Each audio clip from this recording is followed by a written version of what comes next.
los gobernantes y los poderosos se sientan en los lugares altos gozando de todo tipo de privilegios, haciendo lo mínimo para resolver los problemas de la gente y haciendo lo máximo para explotar a los ciudadanos de bien con todo tipo de impuestos y artimañas para seguir acumulando sus riquezas personales de cada día y armando los planes para ver de qué manera podrán mantenerse en el poder. Y el ciudadano de a pie, que no tiene mucho tiempo para pensar, porque cada día tiene que hacer lo imposible para sobrevivir y para llegar a fin de mes, no puede dejar de notar que desde hace un tiempo largo los aspectos de la gente que camina por las calles a su alrededor se fueron deteriorando cada año, que la calidad de sus ropas, sus formas físicas, el brillo de sus ojos, la calidad de su piel, de sus vocabularios y de sus buenos modales se deterioraron notablemente. Y también le llama la atención que además del mal estado de las calles y las veredas que hace años que no se arreglan, cada día funcionan con más defectos los servicios públicos y cada vez reaccionan con más lentitud ante los reclamos. Y la inseguridad en las calles es cada vez mayor. Y ver a las personas en situación de calle es cada vez más frecuente. Y por lo cual, pensar en el futuro de sus hijos es como caminar por un oscuro túnel. Entonces, de pronto, se da cuenta que está cansado, triste, angustiado, harto, a punto de estallar en llanto o de ira. Supongo que la mayoría de las personas que viven en sociedades afectadas por la corrupción durante mucho tiempo compartirán estos sentimientos. Sabemos que la corrupción trae estos resultados. En eso no hay dudas. Pero analizar la causa de la corrupción no es tan sencillo. Muchas personas piensan que la principal causa de la corrupción son los políticos. Esa es una causa importante, pero no la principal. El problema va más allá de eso. Hemos visto que en muchos países fueron cambiando de políticos de todos los signos. Sin embargo, es difícil hallar los casos en que se hayan resuelto los problemas. La causa de la corrupción se encuentra aún más allá de la política. Y su causa tiene que ver con el accionar de la gente de bien. Si lográramos entender ¿Cuál es el rumbo de vida que debieron haber tomado la gente de bien? ¿Y cuál es el rumbo que eligieron durante tantas décadas? Comprenderíamos bien por qué ahora estamos sumidos en una profunda corrupción y decadencia, de manera tal que el sufrimiento y la angustia de los ciudadanos de bien son indescriptibles. Según las enseñanzas de la Biblia, la gente de bien tiene que pasar por 3 etapas de la vida.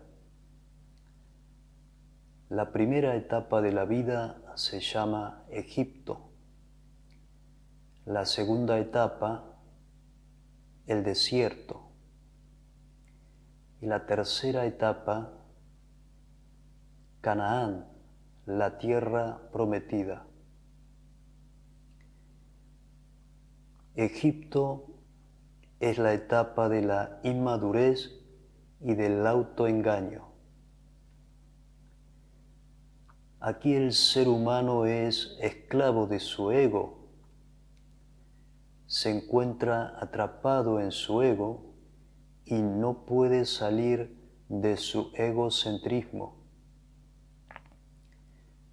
El egoísta concentra su atención en las cosas externas, en las cosas visibles y palpables, y no le interesan las cosas que suceden en el interior de uno, como el estado de su conciencia, porque si le interesaran, no sería egoísta. Por lo tanto, intenta llegar a la felicidad tratando de complacer a su cuerpo físico y de acumular para sí todas las cosas materiales que pudiera. Busca las comodidades, no quiere molestarse, quiere trabajar poco y ganar mucho, busca las ganancias injustas, miente para sacar ventaja, roba, busca el placer equivocadamente, traiciona a su pareja para satisfacer a sus caprichos, comete todo tipo de inmoralidades sexuales y se vuelve adicto a la droga y al alcohol. Y como no logra ser feliz, se vuelve agresivo y violento.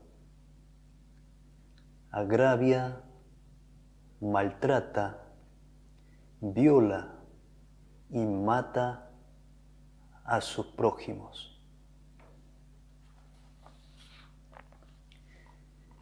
Y en este mundo, los más ególatras, los más astutos, oportunistas y sagaces llegan a ser los gobernantes. Y estos son corruptos, cínicos, autoritarios y tiranos. Y oprimen con todo tipo de impuestos y artimañas a un pueblo que son mucho menos egoístas que ellos y cometen todo tipo de injusticias y atrocidades. De manera que la mayoría de la gente terminan viviendo en la miseria y en la pobreza, mientras que una minoría de gobernantes y poderosos viven una vida de lujo e intentan perpetuarse en el mismo sistema. Y en consecuencia se generan el malestar social, los disturbios, narcotráficos, atentados, guerras, masacres y genocidios. En definitiva, Egipto es un mundo del caos y de las tinieblas. Por esta razón, Dios envía a Moisés a rescatar a su pueblo y llevarlos al desierto. El desierto es la etapa de la reflexión, del aprendizaje y del crecimiento. Aquí el hombre concentra su atención en el interior de uno y aprende a dejar a un lado a su ego para poder contemplar a algo superior a su ego, que es la presencia de Dios, o la sabiduría eterna, o la razón universal. Así como Sócrates reflexionaba acerca de los parámetros del bien y el mal, el que transita el desierto reflexiona acerca de los criterios morales.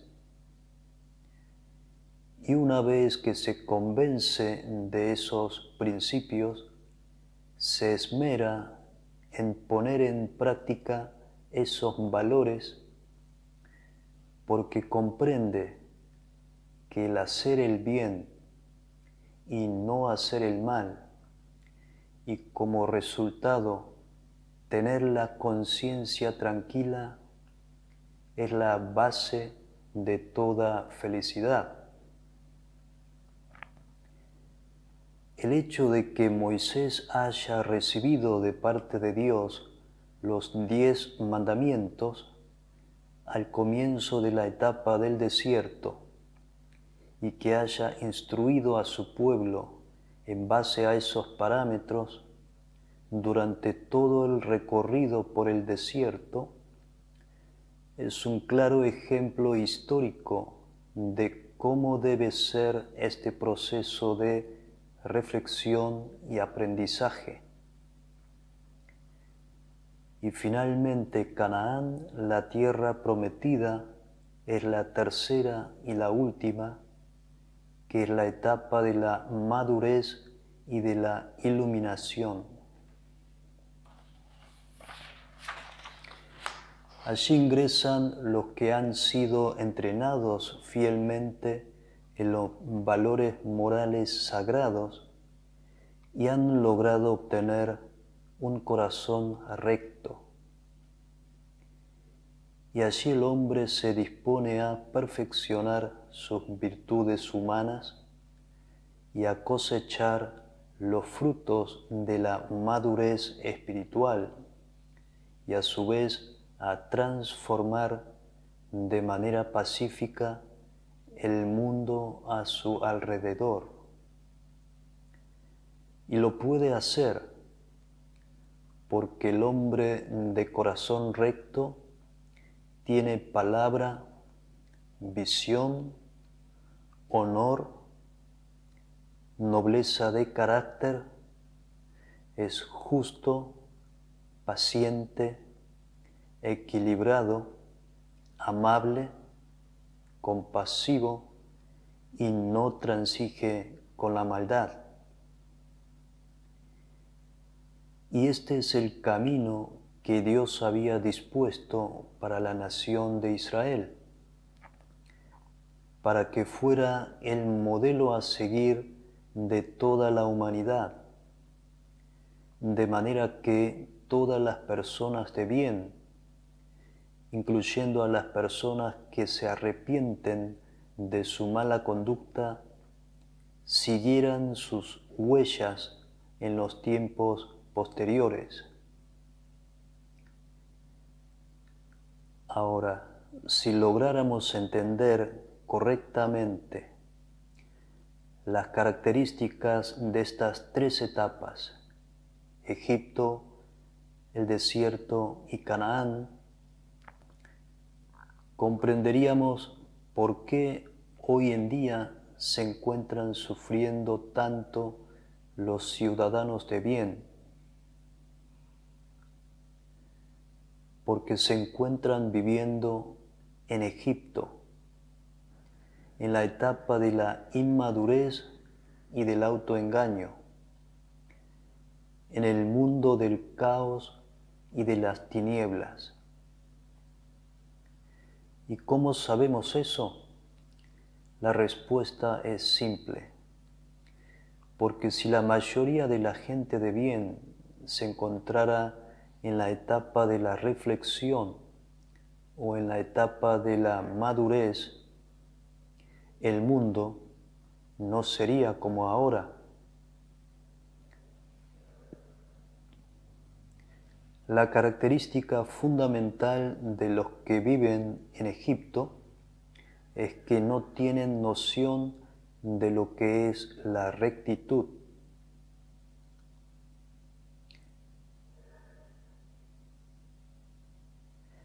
Por ende, el problema de la gente de bien que viven en Egipto es que tienen buenas intenciones, pero no tienen la capacidad de persistir en la rectitud, por lo que terminan siendo cómplices de la corrupción.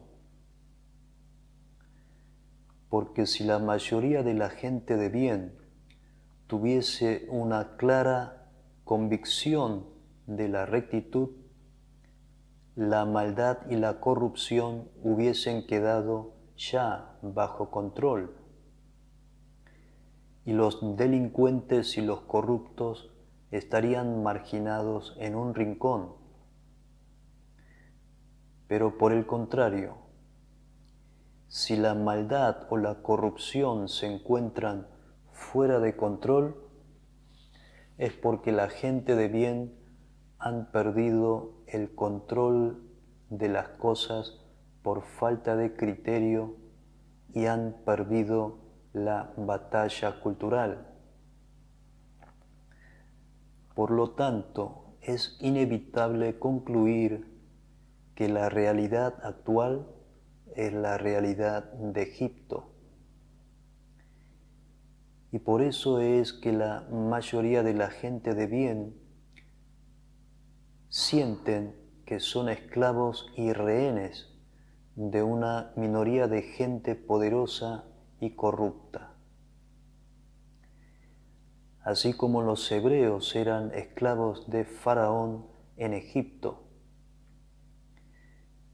Y lo que eso significa es que nuestras sociedades en general, y en particular la sociedad argentina, han fracasado durante varias décadas en cultivar el corazón,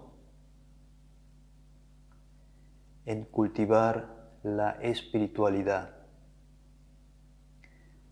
Al no haber podido colocar el tema de la conciencia y de los valores éticos y morales en el primer lugar, hemos perdido el norte, hemos perdido las bases de la conducta social. Y eso explica por qué la política no pudo resolver los problemas de la corrupción durante tantos años. La función de la política es ofrecer un rumbo correcto a la sociedad, mantener la justicia y el orden y el bienestar de sus habitantes. Así que los políticos son responsables de esta situación, pero hay un paso anterior a eso. Porque la política se encarga de gobernar el mundo físico y visible de la sociedad, pero no puede gobernar el mundo interior e invisible de la sociedad. Es decir, no puede gobernar el corazón de la gente. Es más, los políticos ni siquiera pueden gobernar sus propios corazones. Quiero decir que si el corazón de la gente o de los mismos políticos están torcidos, no lo pueden enderezar los políticos. Esa es la tarea de la religión o de la filosofía o de la psicología. Estas deben ofrecer a la sociedad los parámetros éticos y morales de la conducta humana en formas claras y convincentes para que puedan seguirlos. Y una vez que esa base moral se convierte en el sentido común de la sociedad, recién ahí viene la política a trabajar y a construir sobre esos fundamentos básicos. Y sin estos fundamentos es imposible construir una sociedad sana. Por lo tanto, la falla se origina en una instancia anterior a la política, que es la religión y la filosofía.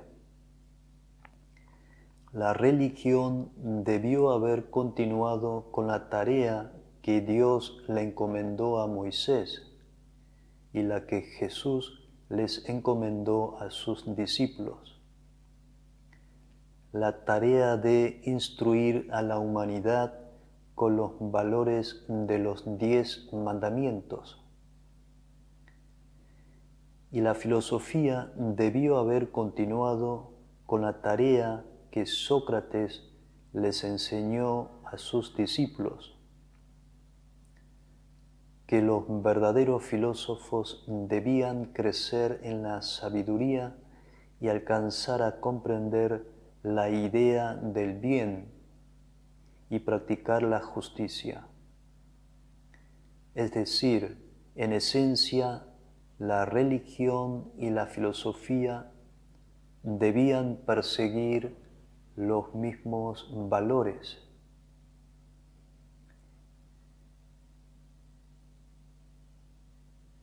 Pero se han desviado del camino original. ¿Por qué? Porque ellas se corrompieron también. Y esto no es algo nuevo. En toda la historia de la humanidad se repite la misma historia. Ya en los tiempos de los reyes de Israel sucedía lo mismo.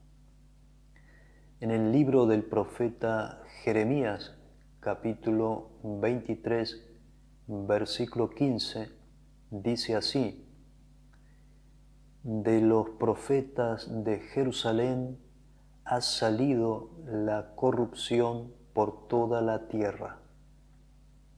Esto significa que la religión de Jerusalén corrompió a todo el reino de Israel. Y esto es muy natural, porque la religión es la fuente de los valores morales y la gente tiene que beber de esta fuente.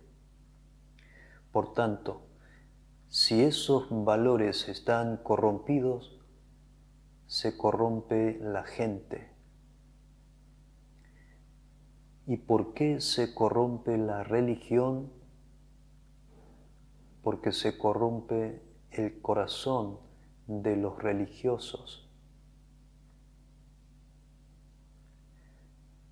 Porque el corazón humano es fácil de corromperse, sea de quien fuere.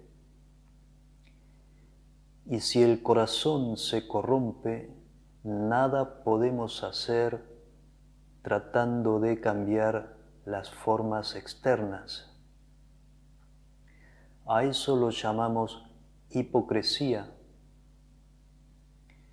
Eso es lo que está pasando en el mundo ahora. La gente está tratando de corregir las formas externas, mientras que el problema está en el mundo interior, en el mundo de la conciencia.